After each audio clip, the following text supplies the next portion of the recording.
our time together today, please join me in reciting the 3 refuges, followed by the Heart Sutra.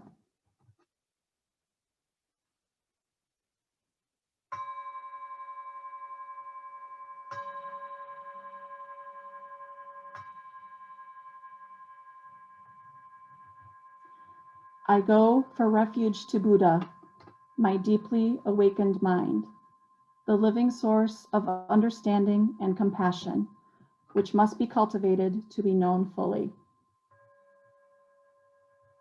I go for refuge to Dharma, the path of mindful living, leading to healing, joy, and enlightenment, the way of peace, which must be cultivated to be known fully.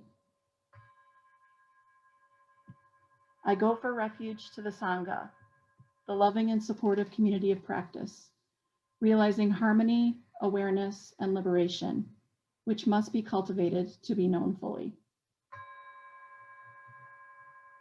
I am aware that the 3 jewels are within my heart.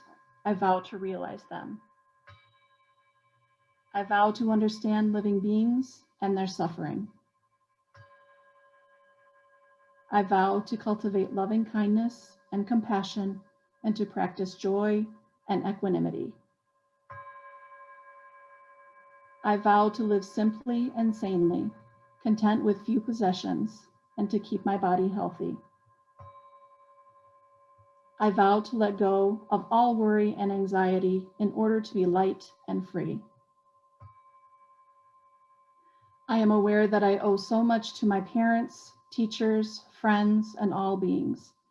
I vow to be worthy of their trust, to practice wholeheartedly so that understanding and compassion will flower, and I can help living beings be free from their suffering.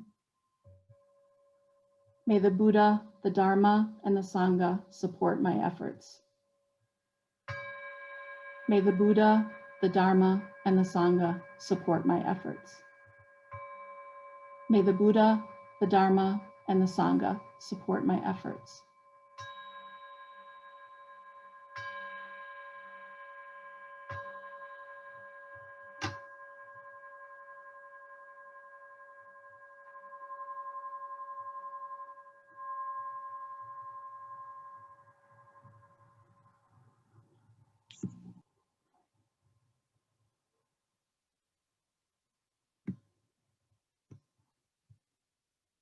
And now the Heart Sutra.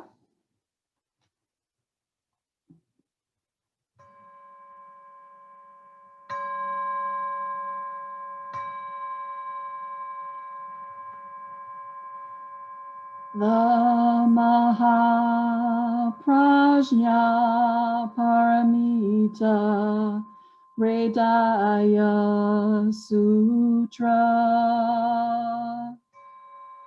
The Bodhisattva of great compassion from the deep practice of Prajna Paramita perceived the emptiness of all 5 skandhas and delivered all beings from their suffering. O Shariputra, form is no other than emptiness, emptiness no other than form. Form is emptiness, emptiness form. The same is true of feeling, thought, impulse, and consciousness. O Shariputra, all dharmas are empty. They are not born nor annihilated. They are not defiled nor immaculate. They do not increase nor decrease. So in emptiness, no form, no feeling, no thought, no impulse, no consciousness. No eye, ear, nose, tongue, body, mind. No form, sound, smell, taste, touch, or objects of mind. No realm of sight, no realm of consciousness. No extinction, no ignorance, nor extinction of ignorance. No old age and death, nor extinction of them. No suffering, no cause of suffering, no cease from suffering, no path to lead out of suffering, no knowledge, no attainment, no realization, for there is nothing to attain. The Bodhisattva holds on to nothing but prajna, paramita. Therefore the mind is clear of any delusive hindrance. Without hindrance there is no fear. Away from all perverted views, one reaches final nirvana. All Buddhas of past, present, and future, through faith in prajna, paramita, attain to the highest perfect enlightenment.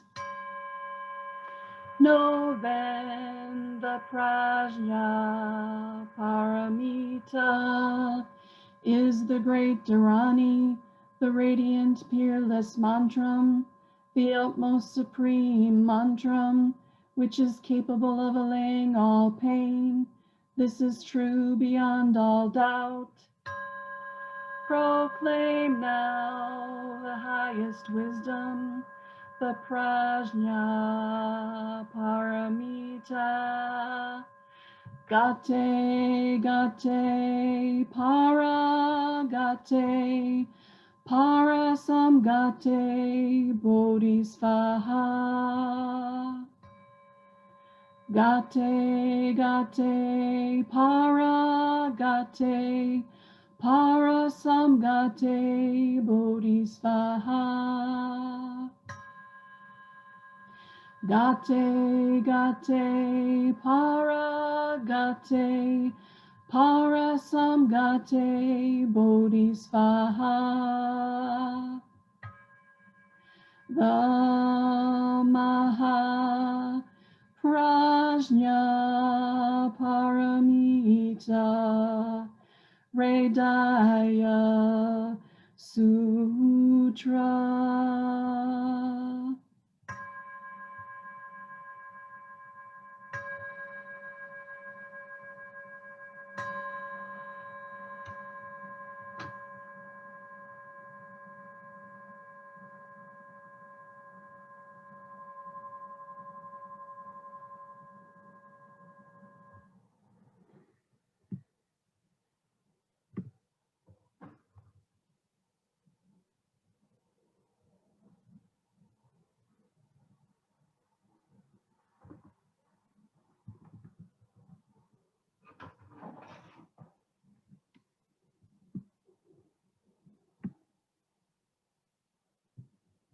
So good morning once again. The purpose of today's Dharma talk is to explore and honor the Buddha's enlightenment, and we're so glad that you're here. So how many times have we heard a great story prefaced with, once upon a time, or did you ever hear the tale of, or perhaps a long time ago in a galaxy far, far away? Everyone loves a good yarn, a great story told in dramatic fashion with amazing special effects in which good overcomes evil against all odds and everyone lives happily ever after. That's why we paid $10 a ticket at the movie theater, right? Or right now during this pandemic, why probably most of us have Netflix. The story that I'm going to share today is one that you've probably heard before, and it's quite a unique story because our protagonist, or our hero, and our antagonist, our adversary, are one and the same. Today, in honor of Bodhi Day, which is an honoring of the Buddha's enlightenment underneath the Bodhi tree, we're going to explore the story of Siddhartha Gautama's life up until the time he attained enlightenment. And we're also going to explore the path that he took, his way of being as a seeker, to find the answers to his questions about the nature of reality and how to transcend suffering. So once upon a time, in a land a half a world away in modern-day Nepal, a child was born to the king and queen of Sakya, and this child's name was Prince Siddhartha Gautama. The king fashioned a life within the palace that he thought his son would never want to abandon. At all times, Siddhartha was surrounded by young, healthy, beautiful people, their clothes made of gold brocade and silk, the best and most exquisite food. Everything was the finest, top-notch. But at some point, early in Siddhartha's life, the self-indulgent spell of the palace wore thin. He wasn't exactly sure why he was frustrated and disillusioned, but he began to consider the nature of reality. And his question was, is this all that there is? And he knew that to find out his answers, he would need to travel beyond the palace walls. So with his trusted charioteer, Chandaka, Siddhartha made several trips outside the palace walls. On his first outing, Siddhartha came across a very old man with gray hair, bent over with age, shaking and leaning on a walking stick. Siddhartha had no context for old age living within the confines of the palace. So Chandaka explained, saying that this man is old because of the effect time has on everyone who is born. As we age, we lose our strength, both physically and mentally, and at some point, we may be no longer even able to care for ourselves. Siddhartha returned to the palace to consider what he had seen and experienced. On his second outing, Siddhartha saw a man suffering with a disease. The man was emaciated and pale and was leaning on another man and could barely stay upright. Again, Chandaka explained that disease and illness were a normal part of life. And Siddhartha again returned to the palace to consider what he had seen. On his third outing out, Siddhartha came across a funeral procession, a corpse on a litter, followed by bereaved relatives wailing and tearing at their own clothes in deep grief. Again, Chandaka explained that this person's life had come to an end. His senses, his feelings, and his consciousness had left forever, and that now this person was no more. Without exception, Chandaka explained, everyone who is born into this world must die. Siddhartha returned to the palace to contemplate what he had seen and experienced.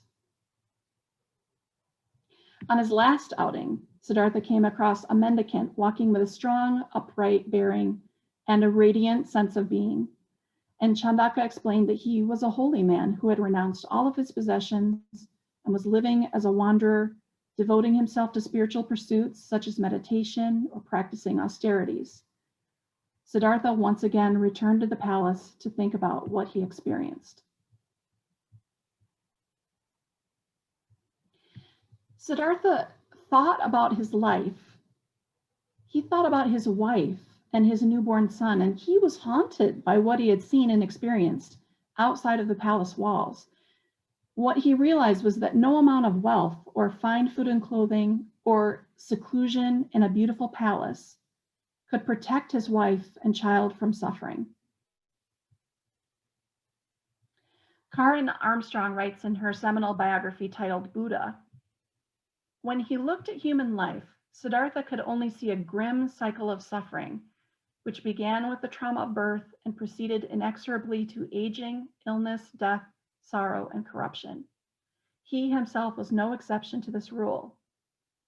And she writes further, thus he reasoned to himself, if there was birth, aging, illness, death, sorrow, and corruption in our lives, these suffering states must have their positive counterparts. Therefore, there must be another mode of existence, and it was up to him to find it. So he left behind his wife and his newborn son, gave away his expensive robes, and cut off his hair, and began the life of a monk, vowing only to return to see his wife and son again when he had found the answers to the mysteries of suffering.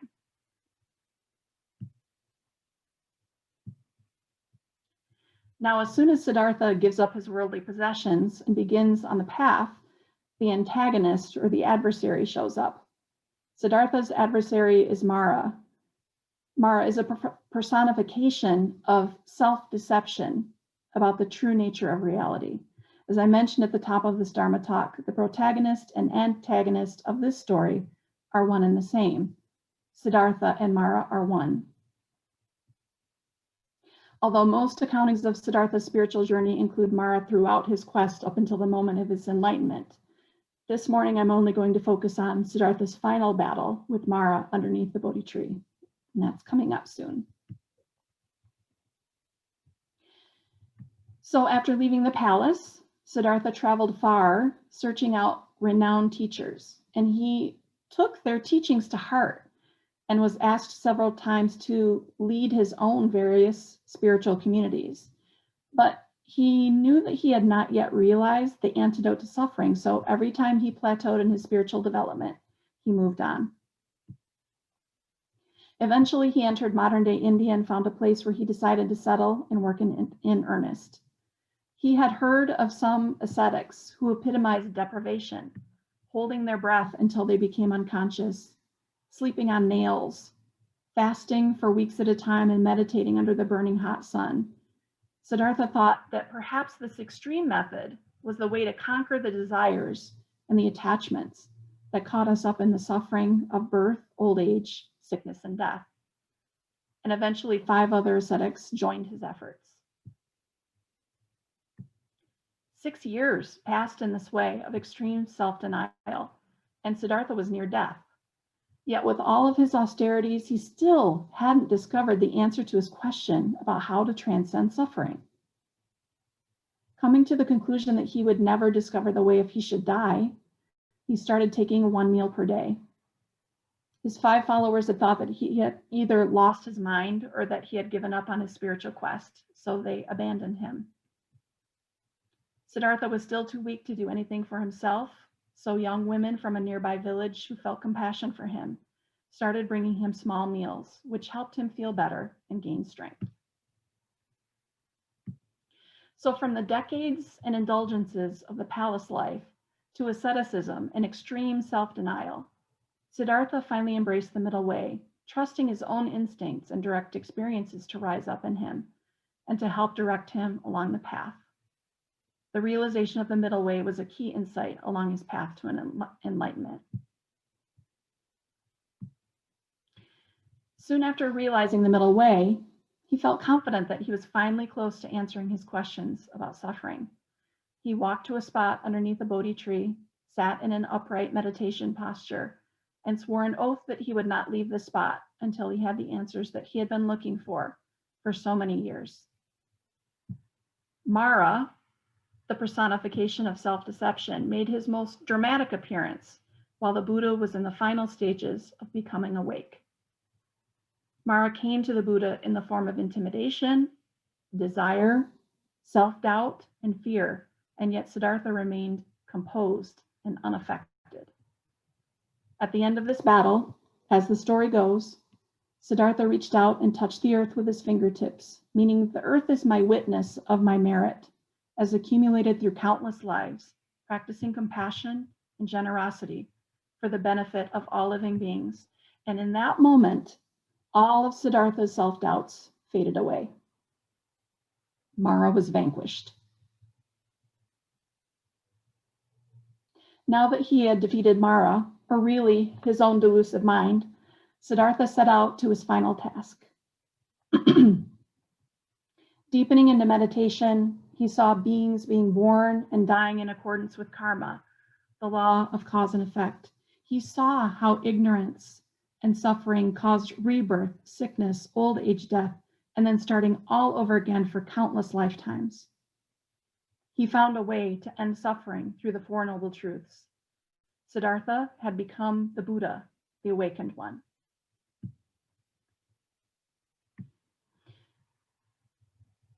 Now, I'm willing to bet that most of us have heard the story of Siddhartha's life before. So why is the Buddha's life story so important to revisit as context for Bodhi Day, especially during this year, 2020? As Buddhists, we pay homage to the Buddha for his spiritual accomplishments and for all of his teachings that have survived a millennia for us to take heart in the year 2020. But there's a very important thing to keep in mind, and this is the fine point of this Dharma talk. Siddhartha Gautama was a human being of flesh and bone, born of the union of a man and a woman, just like us. During his lifetime, He experienced the suffering associated with illness and old age, and at the end of his life, his body failed and he died, just as we will someday.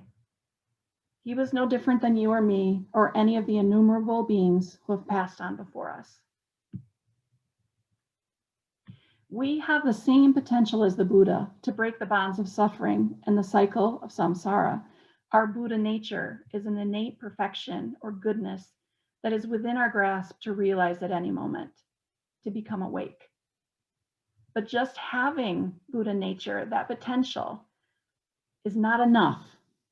Siddhartha had an eagerness to step outside of his comfort zone, to experiment, to accept failed attempts at answering his questions about suffering as part of the path, to transcend his own self-doubts and fears, and most importantly, he did not give up. So while we commonly use language like the Buddha attained enlightenment or the Buddha reached enlightenment, perhaps another way to think about this is that the Buddha earned enlightenment. He really worked for it. Bodhi Day is a day to celebrate Siddhartha's transformation from unawakened to awakened, but we can honor the teachings that emerge from this transformation every day by putting forth right effort into our practice and our way of being in the world. It's certainly been difficult during this pandemic. I'm thinking that many of us can say that our practice is not the same as it was before the pandemic began. If you feel that your practice has become stagnant, or if you're having difficulties practicing at all, please reach out to a teacher here at the temple. All of our contact information is on the website. While we can't be with you in person right now, we are still available to support you in your practice. The Buddha was his own spiritual healer, his own physician, and we have the same potential. We are both the protagonist, the hero, and the antagonist, the adversary, in our own life stories. Which one of those aspects of ourselves receives more love and attention will chart the path of our lives and the benefit that we can bring to others. It's up to us to see the truth of our own Buddha nature and to follow the path that the Buddha has left for us for the benefit of ourselves and all beings. To close this Dharma talk from the Dhammapada, verse 25. If you meditate earnestly through spiritual disciplines, you can make an island for yourself that no flood can overwhelm. Please prepare for silent meditation.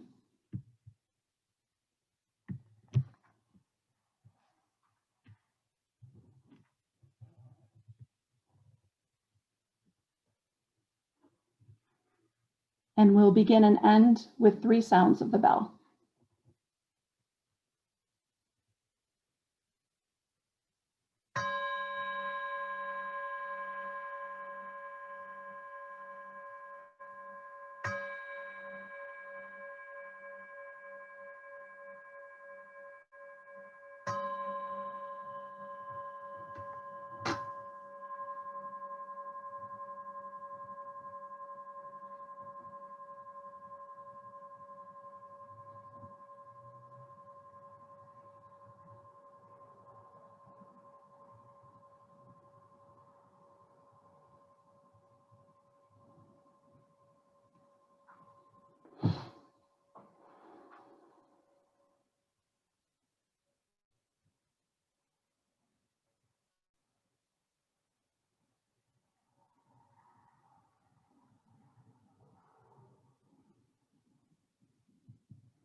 And we bow.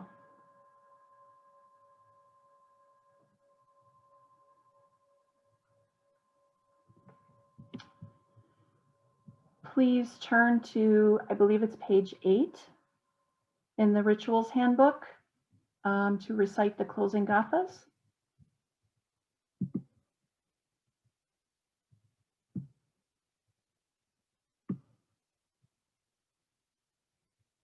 And we say together, for all unskillful action ever committed by me since of old, on account of my beginningless greed, anger, and ignorance, born of my body, mouth, and thoughts.